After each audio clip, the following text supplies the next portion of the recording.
And now, I shall resurrect Slifer the Sky Dragon!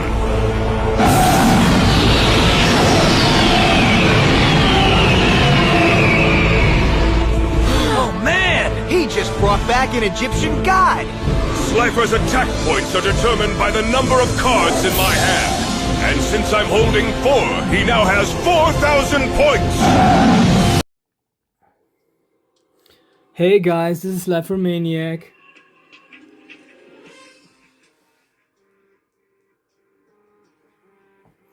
So, guys, it's about time to get to the deck profile of our deceased, fallen Crown Prince, who was a real successor of the Kaiba Corporation. Who would have not involved in a big accident probably would have done it after Gozaburo Kaiba, which is of course our protagonist of this deck profile, of the whole arc, and the whole big antagonist, of course, Noah Kaiba, right before you directly. Well, what can I say about this character? The character itself, like I said, we do not know that much. Only that he met his accident with like 6 or 7 or maybe 10 years old, something like that. But correct me in the comment section if I'm wrong. And he was most gifted and talented, but after, accordingly to Gozaburo, he was not diligent enough, but was a lazy fella. So that as a result of that, Gozaburo Kaiba brought Seto Kaiba and Mokuba Kaiba in order to motivate him to get better. After he lost, of course, the bet against Seto Kaiba, who was an orphan in the orphanage, and of course challenged Gozaburo Kaiba, who was the chess champion of the world. Yeah, very comparable to Magnus Carlsen nowadays. And lost, and then Gozaburo thought, why not make this loss into a win and into a profitable way, sort of a profitable way, which he did. But after Noah Kaiba was brought into this virtual world, the spirit, because the body could not be saved entirely, but his the Kaiba Corporation, due to Noah Kaiba's father Gozaburo, brought him by the technology of the Kaiba Corporation, his mind, into the virtual world, and then kind of conserved him in there. And Noah Kaiba developed himself with the technique, and then even like prolonged it and bettered it up, improved it. Even that much that he had the idea to like put a network on everyone and make networks all over the world, which later on then Gozaburo used just for his own causes in order to make or submit the world by himself. So he's freezed also his body and transformed his spirit into the Kaiba, into the virtual world. Where, of course, Noah Kaiba, along with the Big Five, which also were fired by Seto Kaiba after he took over, first of all, of course, in cooperation with the Big Five against Gozaburo. Then, the Big Five, of course, conspired with Pegasus, and then they were fired also, and so they all made sort of a conspiracy in order to bring all of the bodies of those duelists into the virtual world, challenge them, and then defeat them, and then flee with their bodies and freeze them into the virtual world. But Gozaburo had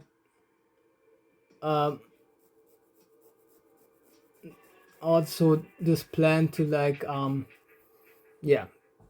not only to get the bodies of the duelists that were involved in Battle City, but also wanted to put a big network of virtual world into the whole world under his control, like I already said. So, yeah, Noah Kaiba, what kind of deck profile had he? What kind of strategies and tactics were involved in? So first of all, we saw a duel between him and Seto Kaiba, which he had been losing until he tricked. Used Mokuba Kaiba, the little younger brother of Seto, and of course a half brother of himself as well, as a shield, and then Seto Kaiba refused to attack. Otherwise, Noah would have been lost. The monster spell and trap cards that we was using were very I wouldn't say odd, but very special, because many of the spell and trap cards which he used in that duel, as well as in the other one against Yugi later on, were anime exclusive. I think like 10 of them. And in the first monster lineup, they were like normal monsters and monsters of all attributes, I think, in there, or of many attributes. And the second one was very interesting, because in the second one there were many monsters involved, which sort of introduces the spirit monster type, which we didn't see before. I think there were 6 or 7 of them involved in the game between Yugi and Noah Kaiba. Now here the problem is, like I said, I think about 10 cards of Noah Kaiba were anime exclusive, so I had to make some changes in there. And the other problem, of course, is if you have spirit monsters, the effect of them is they return to the hand of the respective player at the end of the turn. So if another player, for example, has got a other monster on the field, that monster remains. He can easy summon many monsters and then eventually develop himself a board, and you are staying wide open. So the measure to get along with that very well is good board breakers. Noah Kaiba had, for example, spellcards like Dark Hole, but did also have cards like Giant Flood, or I think it was called Meteor Crush, something like that, and also I think Ice Age Panic or something like that. So those were board breakers that destroyed a whole bunch of monsters on the field. I think even a couple of them with burning damage as well. So what I did, I exchanged those, but because we do not have these other cards except for Dark Hole, and I exchanged it for others in order to make this deck more playable. And so let's just dive into it, I would suggest, and then we get this whole shenanigans started.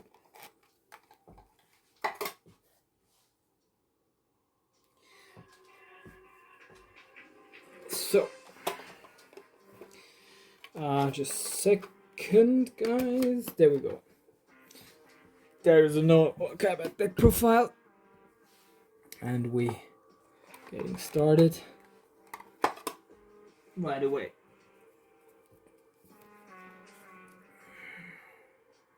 Yeah, very mysterious character, by the way, because like I said, ain't that many of background. We got some background, but it's just not enough. And on one hand, and on the other hand, of course, he died very young. I mean, his body at least, and his mind developed itself, but yeah. We just merely get a glimpse of him. At the end, he retaliates himself, kind of, and corrects himself. But at the end, he of course turns on Gozaburo. Kaiba wants to control the whole world, but that's another story. So he redeems himself in the end. So first up is Gradius. In the first duel, he used this one. Light attribute 4 stars, a machine type, 1200 attack and 800 defense.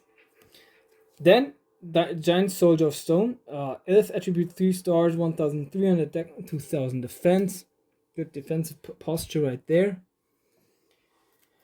We had another of those anime exclusive cards, which was Aeris.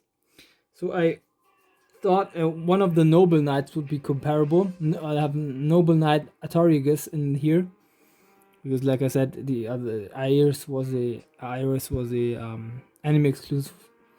Light attribute 4 stars, warrior type 1800 attack, 1800 defense.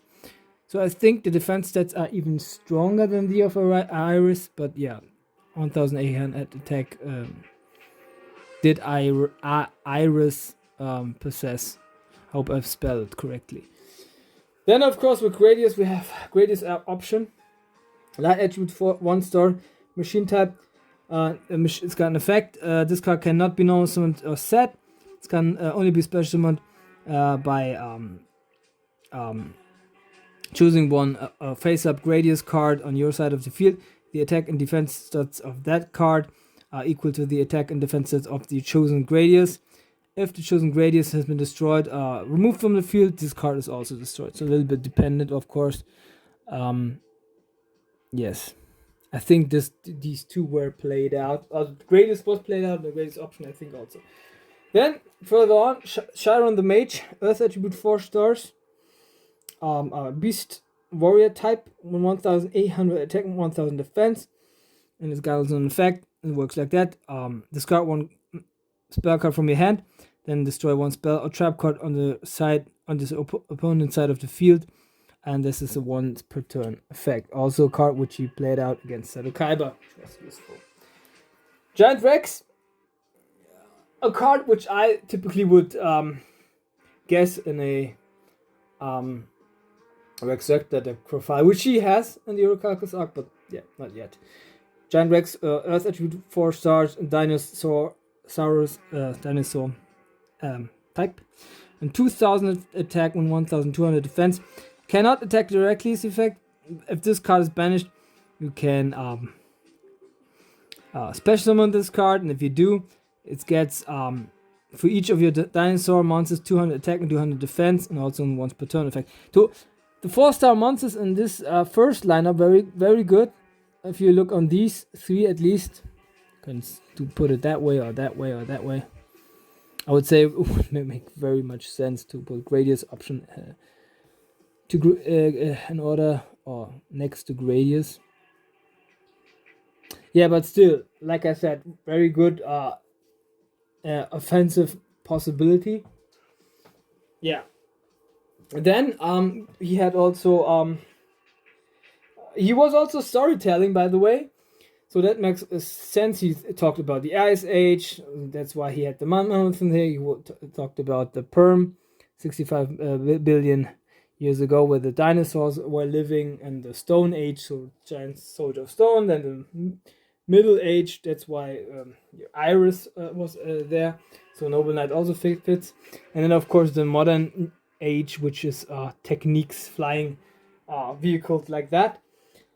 Yeah, and that, of course, like I said, I'm just now referring to the duel with Seto Kaiba. Earth attribute 5 stars, and I think in the anime it had only 4 or even 3 stars, something like that. It's in beast type, got 2000 attack and 1000 defense, and this effect works like that. Monsters that your opponent controls cannot attack in the same turn that they have been summoned. Also very good handy effect right there. So that's about it. That's all about or most of the monsters which we saw against Seto Kaiba. Now we're coming to the very monsters which we saw, not all of them, but most of them, against Yugi. So Yugi, or better say Atom. Yadagarasu, and first spirit, you might say, that he also played out, and then returned to his hand just to like build the fact to like showcase how it works. Wind attribute 2 stars, Fiend Spirit with 200 attack, 100 defense. Of course, it also returns to your hand at the end of the phase, but it has very like picky, devious effect. This is the first lockdown effect from the TCG, because If it attacks, then you cannot draw any card in your next draw phase, or your opponent. Let's say if you attack your opponent.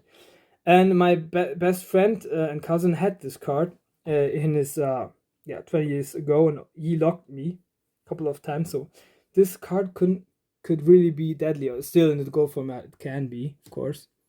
So there we go. Yadagarasu. Then he played out 2 Otohime in the anime. So let's stick with that. You also can play 3 if you want. Light attribute 3 stars, 0 attack, 100 defense. It's a spellcaster which has the effect.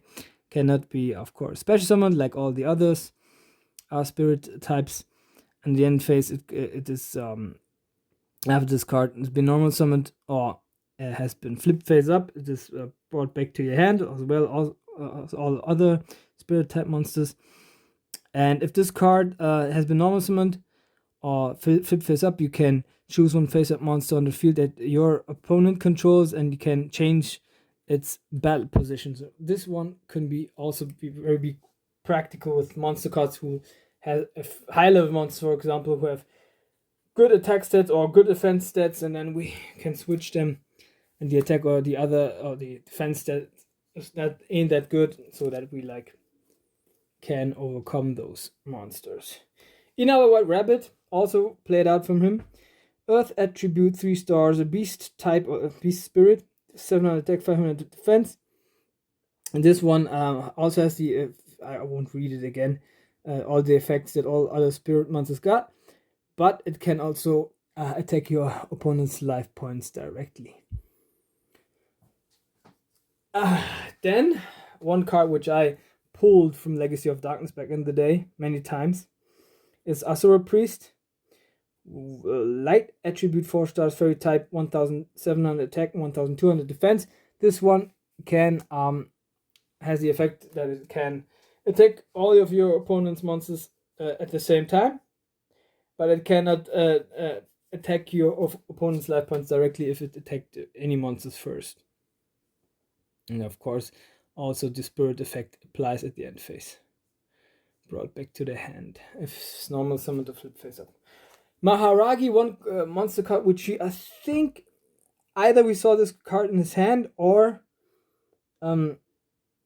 just in in a reminiscence. Noah was explaining the spirit type monsters, but I adopt that he had this card in his deck. So yeah, Earth attribute 4 stars, rock spirit type, 1200 attack, 1700 defense. And its effect works like that.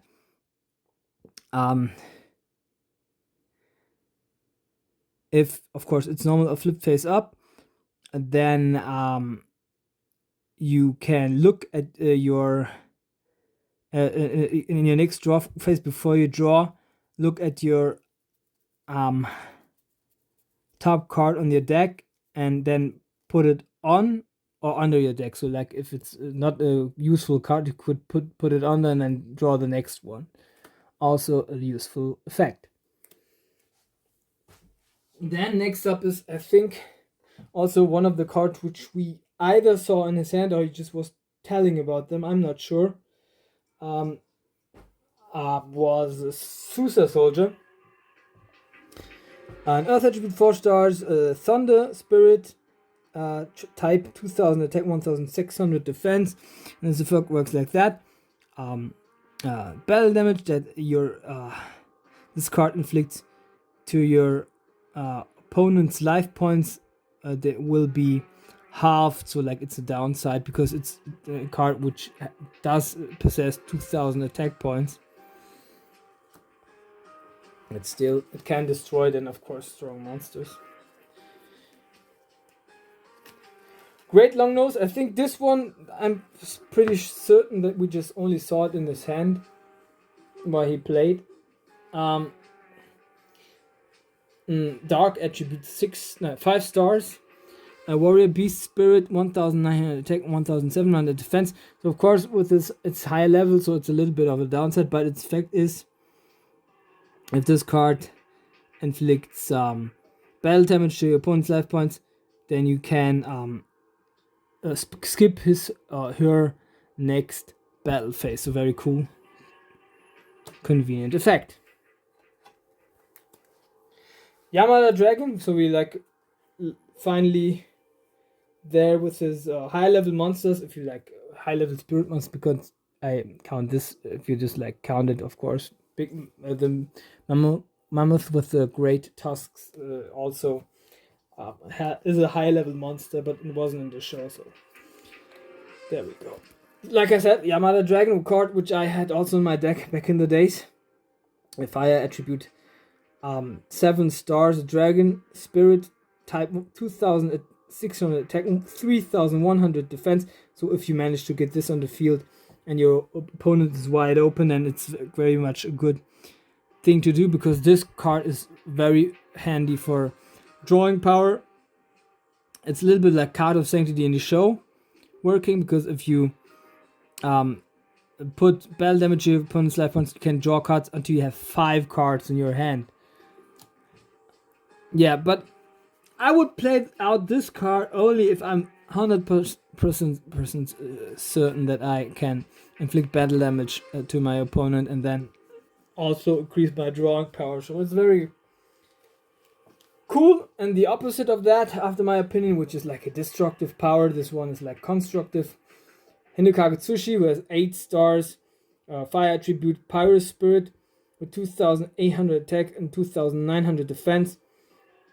Is then of course the ability to if it puts battle damage to your opponent, then your opponent has to discard all the cards in his or her hand. So very much this card I would recommend for you guys in a deck with, I don't know, thing good discard possibilities and options.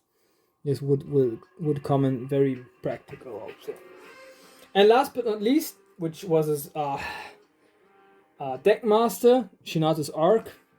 It was broken then, and this deck master, real deck master, was revealed, namely Shinato, King of a Higher Plane, on the Speed Duel. But it's defined, of course, in Prismatic. Light attribute, 8 stars, a very ritual type, so it's not a spirit type, but it's like his deck master, so very important. 3,300 attack and 3,000 defense. It's ritual summoned with Shinato's Arc, and its effect works like that. This card destroys an opponent's defense position monster by battle and sends it to the graveyard, inflict damage to your opponent equal to the destroyed monster's original attack. So if it's a very strong monster, then it can, like, I don't know, like Blue Eyes, for example, with 3,300 attack, Shinato is even stronger than Blue Eyes, which means a lot.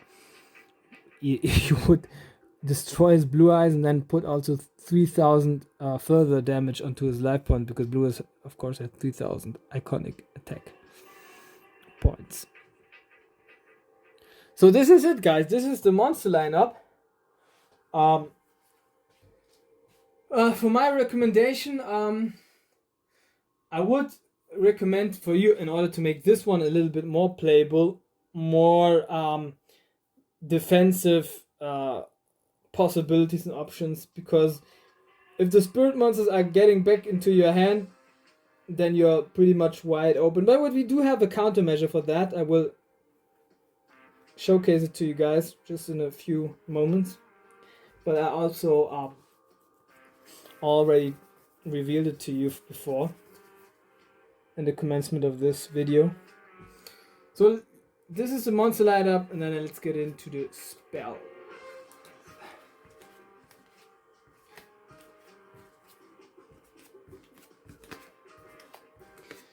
So, like I put it to you guys before, we have to have good counter precautionary measures in order to like survive the weaknesses of the spirit monsters.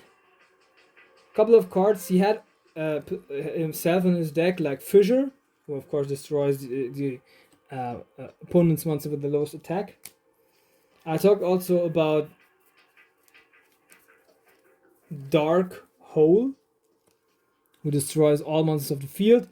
And if you are operating with spirit monsters, they of course get into back to your hand at the end phase of your turn. so that the opponent, if he or she brought up a good board, then you can destroy it. Another card in this lineup is, which I already mentioned, that Giant Flood or Ice Age Panic, or how they called, does not exist in the TCG. So what I did, I exchanged it with Raigeki, destroys all opponent's monsters, and of course also Lightning Strike, which if you discard one card, destroys all opponent's monsters. Of course, there are other ideas as well, like stealing an opponent's monster because he played out Change of Heart. Yeah, so that's also a possibility, of course. If he or she has a strong monster, your opponent, then you can change it and then maybe attack and then tribute it or something like that. Tribute it and then attack with your own monster. Of course, also in order to like freeze opponents' spell and trap cards, I put in their Cold Wave. I'm not sure whether he played it out or not, but we have another board breaker which also would fit with this Ice Age Panic spell card, which we do not have, but yeah. Also resemble with cards like the big Tusk of the Mammoth. Then a card which I would also put into that lineup is Dimension Hole, a filler card in the Virtual World arc, which many players, duelists, played out. Of course, you can banish one monster card on this on your side of the field from the play. So it's like you might say shield for your own monster. So like not like offensive in order to distract the opponent, but like a defensive method to protect some of your monsters, for example. Yeah, onto the next standby phase. For more drawing power, of course, Pot of Greed. I don't need to explain this one. I'm not sure whether he had it or not, but yeah. All the gold format cards would get a Pot of Greed as well as a Monster Reborn in order to bring a monster back, especially from your opponent's graveyard, a face-up attack, defense position, or from your graveyard. Another of those draw power support Graceful Charity. You draw 3 and then discard 2.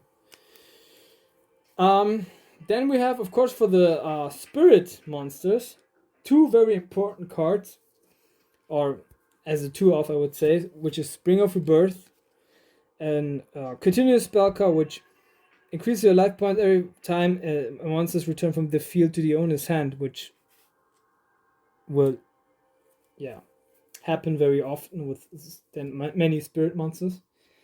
As I put it, as the 2 of us already said, and then you get 1,000 in each step. Another support for increasing life points is Sebek's Blessing, of course, and Quick Spell card, which also was in the Big 5 United deck profile. Activate only if a monster that you control attacks your opponent directly, and you get then equally to that damage which your opponent receives. You get life points increased. Of course, Shinada's Arc. I put it this one as a 2-off to make it more play or probable to like have this together with Shinado. You might also do just 1-off, but I think 2-off is smaller. Then another card which supports Gradius and Gradius option, which is Cyclone Laser. And a group spell card which can equip to Gradius, increase attack of Gradius by 300 points. And if Gradius attacks, it puts piercing battle damage into your opponent's life points. And another additionally spell card which supports the spirit theme is Spiritual Energy Settle Machine, which is a continuous spell card as well. As long as this card remains on the field, all spirit monsters remain face up on the field and do not return to their own hand. So if you do not have any other possibility, you might also play out that very trump card. and then they remain on the field, and you have something to defend yourself or to attack. Discard one card from your hand during each of your standby phases to keep this card's active. So also, of course, it hasn't done its downside, and if you cannot discard, this card is destroyed. This card is destroyed, removed from the spirit. Monsters must return to the owner's hands immediately. So there we go. So guys, this is the spell lineup. Yeah, I think it's pretty much satisfying. But yeah, I would wish for, of course, more anime exclusive cards to be brought onto the TCG, as I always do. There are not a couple of others, like Next World, I think it is called, but yeah. I don't know exactly what it does anymore, to be honest. Yeah, there were, I think, a couple of trap cards as well that were bringing, I think, Vessel of Illusion and Groundbreak. They had one of them was special summoning one spirit monster from the graveyard, I think, and the other one it brings one spirit monster from the graveyard to your hand. Yeah, and Chaos Barrier was a little bit of a protection against attacks, I might say. So those three were an anime exclusive, but yeah, I didn't consider them, so I stuck with the other trap cards that we saw. Earthshaker, of course, you can declare one attribute of monster, which is then destroyed. No, you have to declare two, and your opponent chooses one, and all the monsters equal to that type, not attribute but type, on the field are destroyed. Yeah. Then we had Pyroclock of Destiny, which moved the turn count forwards by 1 turn, which is card activated continues as normal. That was the trap card which he moved forward 1 turn, so that then the Swords of Revealing Light of Yugi then were worn out, because I think they lasted for 1 turn more, but with this card that turn then expired. Invitation of the Spirit, another of those permanent trap cards, which like you might also witness on the front of the cover. Supports the spirit theme and works like that. Every time the spirit monster gets back to your hand, your opponent chooses one monster on his side of the field, and it brings it also back to your hand, and then it's like also a countermeasure for the spirit downside. But also on each of your standby phases you have to pay 500 life points for this card. If you do not, this card is destroyed. So also we have another balance for increasing our life points or decreasing them by this card as well. So there we go. A card which I think he didn't play out but was seen in his hand was Hidden Books of Spell.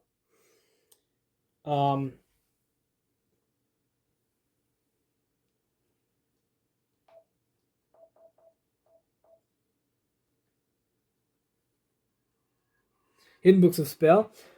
Hidden Books of Spell it works like that. You can only activate this card during your turn. Select 2 spell cards from your graveyard and add them to your deck. Your deck is then shuffled, so yeah, good recycling possibility right there. So guys, this is it. This is my, I don't know, 40 something cards deck profile. I just have to count.